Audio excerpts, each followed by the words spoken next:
Will the Saints of British Rock ever be a band again? Will the Saints of British Rock and Roll ever be a band again?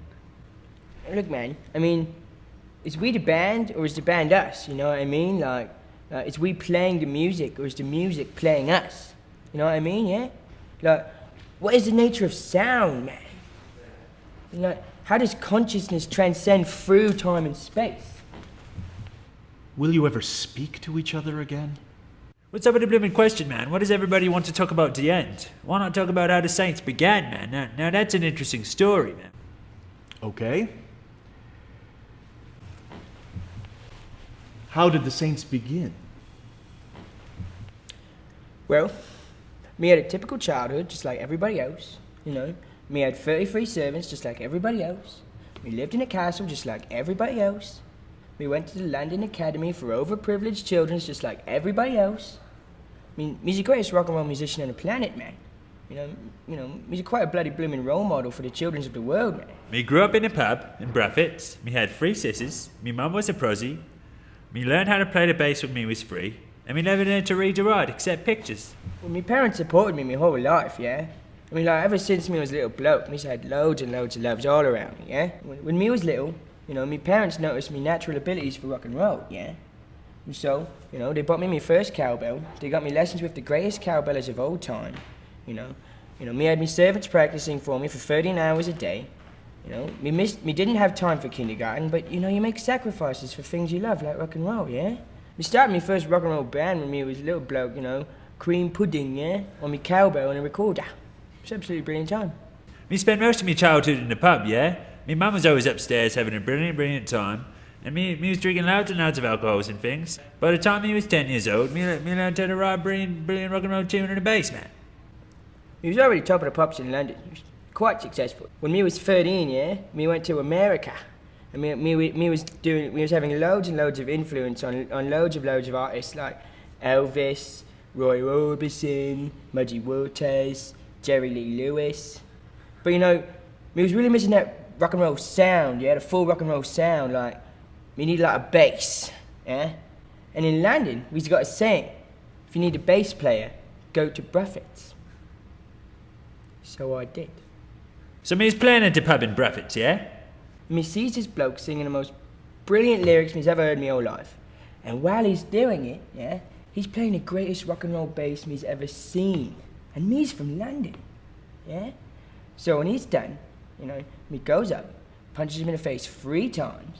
He punched me in the face 3 times, and blooming bought me 3 rock and roll ales. I bought him 3 rock and roll ales, asked him to join the rock and roll band.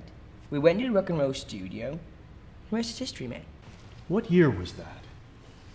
1959, I believe, yeah. Look it up. Yeah, it was our first rock and roll record, man. Top of the pops. It's the greatest tune of all time, man. The rock and roll twist.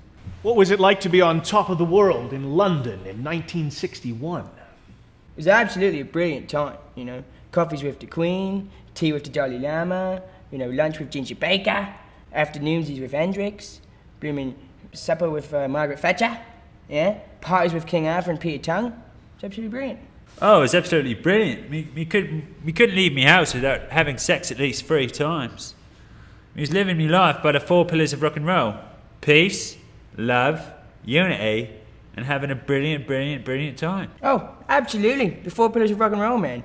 Having loads and loads of sex, doing loads and loads of drugs, drinking loads and loads of alcohol, and doing loads of rock and roll.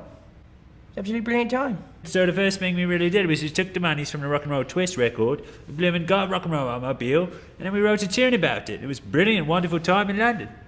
And that was the Saints' second single? Yeah, that was our second hit, man. Thanks, man! Get me more coffees, man! 2 things of cream, 3 things of sugar! So anyway, when we was writing that one, yeah, it was absolutely brilliant. You know, we had loads of rock and roll crystals in the room, and they was really helping align the thing into being, man. It was absolutely brilliant too. Explain for me the role crystals play in your creative process.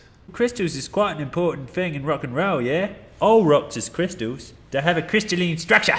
Well, crystals is just a more pure concentration of the Earth's vibrational energies, man. I mean, it's absolutely brilliant.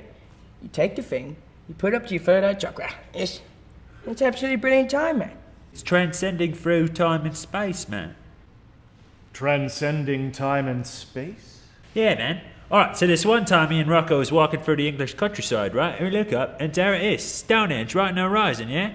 So he goes inside, start playing a rock and roll tune, and next thing you know, everything starts swirling around, all these galaxies and blooming clusters and superclusters start blooming coming together. It turns out that we opened up a portal right in the centre of Stonehenge. So we stepped into the portal, yeah? And everything's swirling around, all the galaxies, superclusters, planetary systems, meteorites and things, everything's coming together. And then Merlin, he looks at me, Merlin himself, right? Merlin? And he looks at me, Merlin himself, right? So Merlin himself picks up his crystal ball and he says, "Where do you want to go, man?" So I look at Rocco and I says, "Rocco, man, where the fuck you want to go, man?" Oh, well, there's only one answer to that question, man. The greatest time of in the whole entire world, man.